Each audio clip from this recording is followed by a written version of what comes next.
ایک عربی لڑکی کو گھوڑوں کا بہت شوق تھا لیکن وہ شادی نہیں کرتی تھی۔ پھر ایک رات اس کے پیٹ میں درد ہوا، ڈاکٹر کے پاس چیک کروانے گئی تو ڈاکٹر نے جب الٹرا ساؤنڈ کیا تو جو راز پتا چلا وہ سن کر سب کے ہوش اڑ گئے۔ مجھے کویت آئے یہ دوسرا سال تھا، یہاں میرا بہت سے عربی لوگوں سے واسطہ پڑا تھا، لیکن کچھ عرصہ پہلے میرا دل ایک عربی لڑکی پر آ گیا اور میں اس پر عاشق ہو گیا۔ وہ بے انتہا خوبصورت تھی، اس کا نام لبابہ تھا۔ اسے دیکھتے ہی میں پلک جھپک نہ بھول جایا کرتا تھا۔ عربی لڑکیوں کا حسن ویسے ہی ساری دنیا میں مشہور ہے، لیکن لبابہ کو دیکھ کر ایسا لگتا جیسے اسے کسی الگ ہی طرح سے تراشا گیا ہو۔ میری نظر نے آج تک لبابہ سے زیادہ حسین چہرہ نہیں دیکھا تھا۔ وہ میرے ساتھ کام کرنے والی ایک کولیگ کی سالی تھی اور اسی کے گھر میں رہتی تھی۔ اتفاق ایسا ہوا کہ میری رہائش کا کچھ مسئلہ ہو گیا اور دراصل مجھے اپنی کمپنی سے رہائش کافی دور ملی تھی، اسی لیے میرا کولیگ کہنے لگا کہ میرے گھر میں کمرہ خالی ہے، تم میرے ہی گھر شفٹ ہو جاؤ اور مجھے کچھ پیسے دے دیا کرنا۔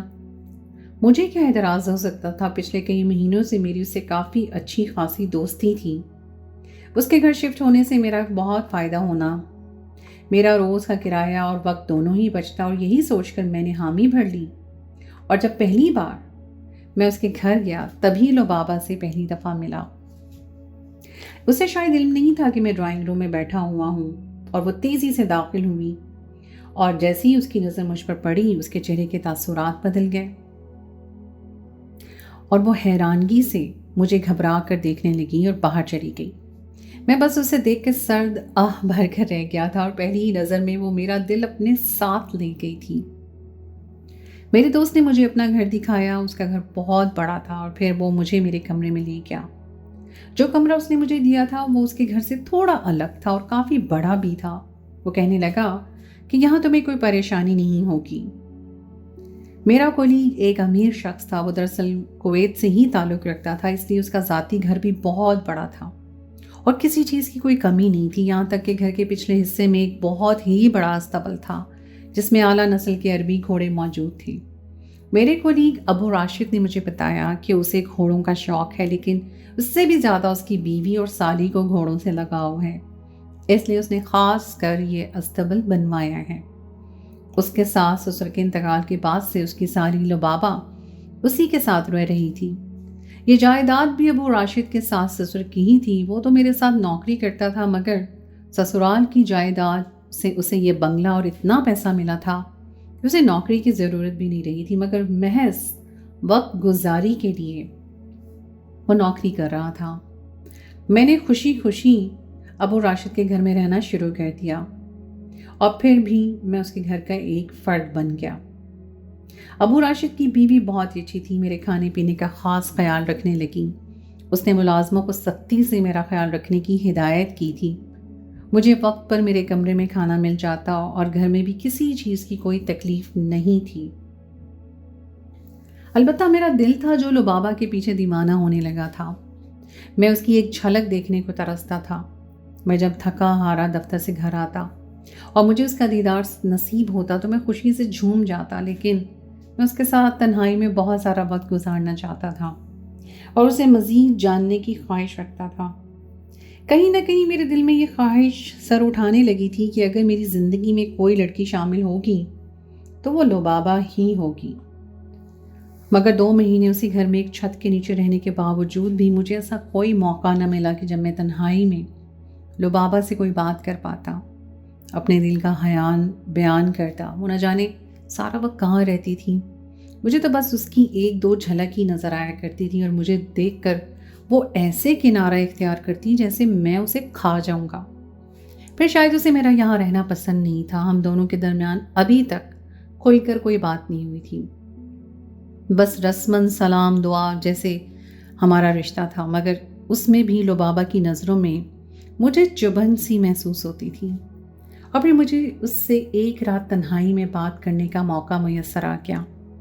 میں اس موقع کو ضائع نہیں کرنا چاہتا تھا۔ دراصل ایک رات میں اپنے کمرے میں کھڑکی پہ کھڑا تھا، میں نے دیکھا لبابہ استبل کی طرف جا رہی ہے۔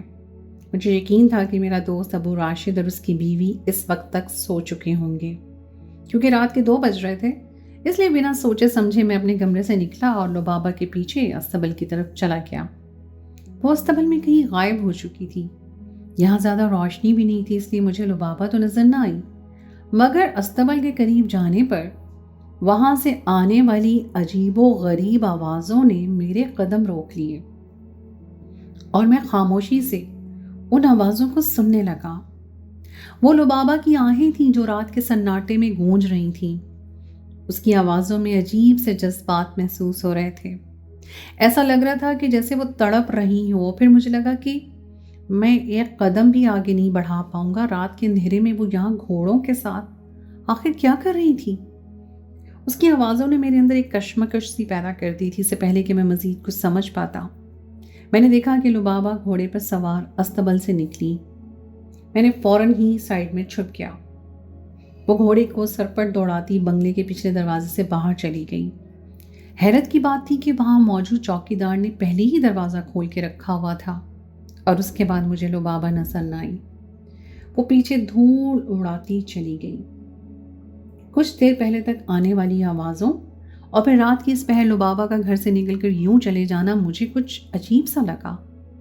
میں آہستہ آہستہ قدم اٹھاتا چوکیدار کے پاس گیا اور اسے پوچھا کہ مالکن کہاں گئی ہیں؟ اس نے کندھے اچکا دی اور کہنے لگا، مجھے نہیں معلوم، مالکن ہر دوسری رات اسی طرح باہر جاتی ہیں، اس لیے میں فوراً ہی دروازہ کھول دیتا ہوں۔ یہ کہہ کر وہ اپنے کام پر لگ گیا اور میں دل میں پھر لبابہ سے بات کرنے کی حسرت لیے واپس اپنے کمرے میں چلا آیا۔ لیکن نیند میری آنکھوں سے کوسوں دور تھی۔ میں سوچ رہا تھا کہ لبابہ اتنی رات کو کہاں گئی ہوگی، اور پھر یہ سوچ کر کھڑکی پر ہی کھڑا ہو گیا کہ اس کی واپسی پر میں اس سے بات کروں گا۔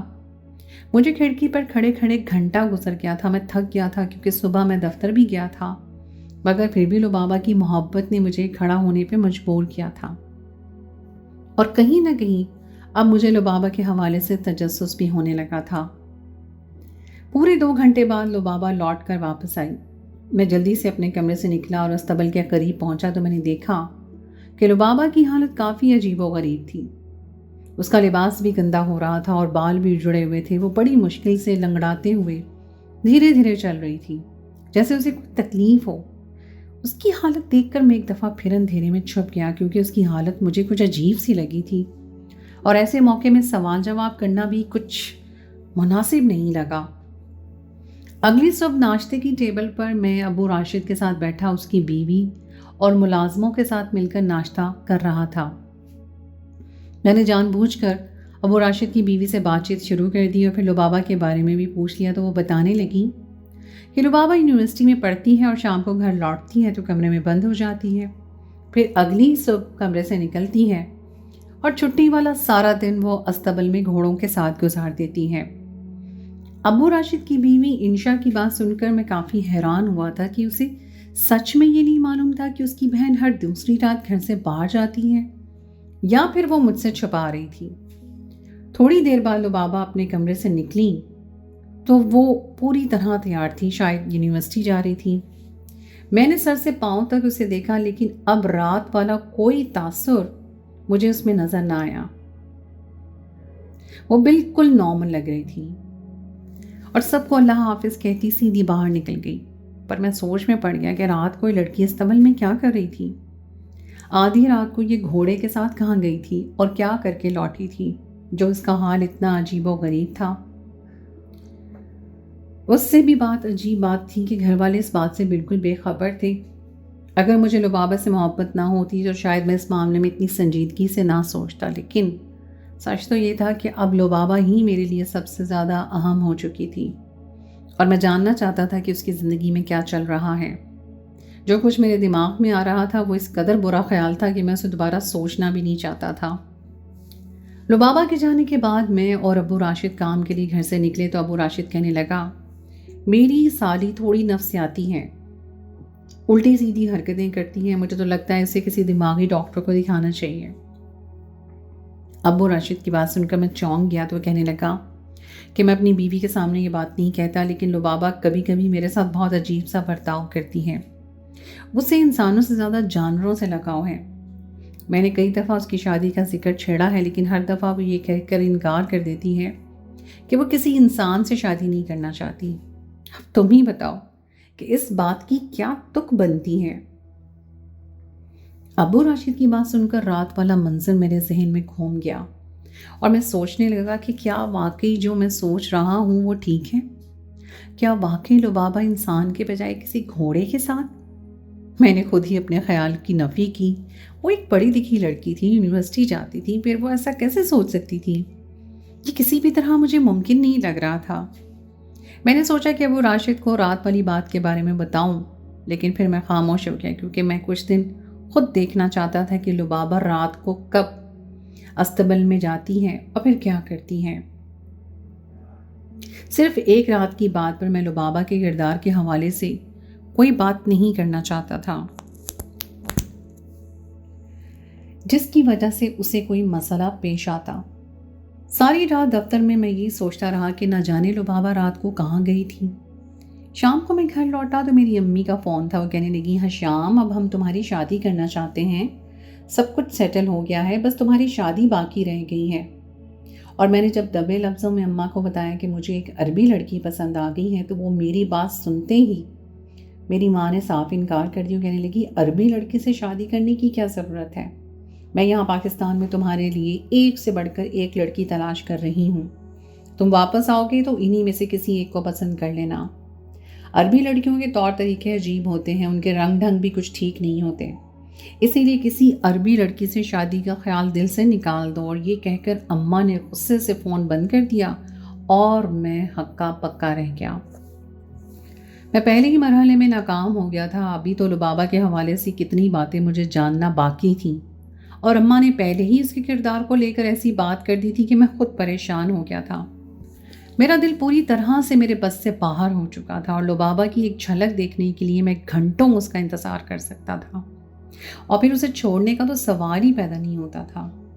البتہ اس کے کردار کو جاننا اور پرکھنا میرے لیے ضروری تھا، کیونکہ یہ زندگی بھر کا سوال تھا۔ اور پھر ایک مشکل یہ بھی تھی کہ لبابہ انسانوں سے شادی کرنا ہی نہیں چاہتی تھی۔ اگر وہ میرے معیار پر پوری اترتی تو پھر مجھے اسے راضی کرنے کے لیے ہر ممکن کوشش کرنی ہوتی، اور پھر اس کے بعد کہیں جا کر میں اپنی ماں کو مناتا۔ یہ ایک بہت لمبا سلسلہ تھا جس میں مجھے پہلا قدم بڑھانا تھا۔ اس کے لیے مجھے پہلے لبابہ کا وہ راز معلوم کرنا تھا جو گھوڑوں کے ساتھ جڑا ہوا تھا، اور پھر میں نے ہر رات کھڑکی پہ کھڑے ہو کر گزارنی شروع کر دی۔ 2 راتیں گزری تھیں کہ دوسری رات لبابہ پھر سے مجھے استبل کی طرف جاتی ہوئی دکھائی دی۔ میں اس کے پیچھے چل پڑا، اور پھر ابھی استبل کے دروازے پہ پہنچا ہی تھا کہ مجھے پھر سے لبابہ کی آہیں سنائی دینے لگی۔ ایسا لگ رہا تھا جیسے وہ جذبات کی انتہاؤں پر ہے۔ میرا دل بیٹھنے لگا۔ میں ایک ایسی لڑکی سے محبت کر بیٹھا تھا جو شاید کسی اور ہی راستے کی مسافر تھی، لیکن اگر ایسا کچھ تھا تو بھی میں اتنا حوصلہ رکھتا تھا کہ لبابہ کو اپنا سکوں اور اپنی محبت سے اس کا دل جیت سکوں۔ میں دروازے پہ کھڑا ہو کر کوشش کرنے لگا دیکھنے کی کہ لبابہ کس طرف ہے، اور پھر مجھے وہ گھوڑے کی ٹانگوں کے پاس بیٹھی ہوئی نظر آئی۔ اندھیرے کی وجہ سے منظر تو صاف نہیں تھا، لیکن میں دیکھ سکتا تھا کہ وہ گھوڑے کی ٹانگیں پکڑے جذبات سے چور سسک رہی تھی۔ میں اپنی جگہ پہ فریز ہو گیا تھا۔ لبابہ کچھ دیر ایسی ہی بیٹھی رہی، اور پھر اٹھ کر اس نے گھوڑے کی گردن پر بے تابی سے پیار کیا تھا، اور پھر وہ گھوڑے کے پشت پر سوار ہو کر گھوڑا دوڑاتی ہوئی نکل گئی تھی۔ میں ایک دفعہ پھر خالی ہاتھ رہ گیا تھا، لیکن اس بار میں پورا سچ جاننا چاہتا تھا۔ میں نے پہلے ہی اپنی گاڑی پچھلے دروازے کی طرف کھڑی کی ہوئی تھی، اسی لیے میں تیزی سے وہاں سے نکلا اور اپنی گاڑی پر بیٹھ گیا۔ گھوڑا ہر گزرتے پل کے ساتھ میری آنکھوں سے اوجھل ہو رہا تھا، لیکن میں نے گاڑی سٹارٹ کی اور پوری سپیڈ میں گھوڑے کے پیچھے چل پڑا۔ گھوڑا دوڑتے دوڑتے ایک ویران علاقے میں پہنچ گیا تھا، سوائے جہاں کھنڈرات کے اور کچھ نہیں تھا۔ شاید کوئی عمارت ٹوٹ کر کھنڈر ہو گئی تھی۔ لبابہ کا اتنا رات کے یہاں کیا کام تھا؟ وہ ابھی میں یہ سوچ ہی رہا تھا کہ اس نے کھنڈر کے بیچ اپنے گھوڑے کو روکا اور اسے اتر کر گھوڑے کے قدموں میں ہی بیٹھ گئی۔ اس کے بعد اس ویرانے میں اس کی آہیں گونجنے لگیں